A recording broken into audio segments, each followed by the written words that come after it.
Well, it is a growing concern in some Nashville neighborhoods. We're talking about plane noise from flights leaving Nashville International. B&A is planning to build another terminal, meaning there will be more planes coming and going, and that means more noise. Our Kim Rafferty spoke with one woman who says the area is already too loud for locals.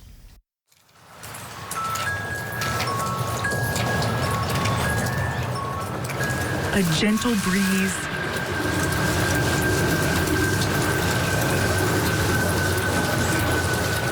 and a loud roar.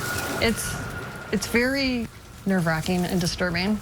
A tug of war that comes more and more often at Michelle Semple's home. Michelle moved to the Crieve Hall area for one reason. I moved here for the peace and quiet. Even on cloudy days, Michelle says she doesn't have to see a plane to know what kind it is. I literally know the plane type as it's flying over without even having to see it. Yeah.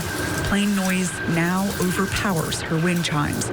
Michelle learned the Federal Aviation Administration changed flight patterns for planes leaving Nashville in the spring. The engines are throttling and they're accelerating and going through across the neighborhoods at a really high amount. New patterns send planes closer to homes than before.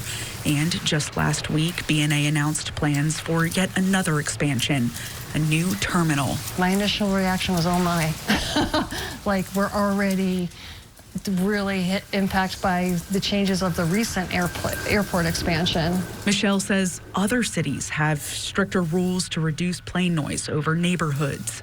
There might be residents that could gather together and bring a lawsuit against the city because our property values may decrease. Michelle says she's not looking for a fight. She just wants her neighborhood to sound like home again. In Nashville, Kim Rafferty, News Channel 5. All right, thanks, Kim. She tells us she's also worried about property values as more and more jets fly right over her neighborhood.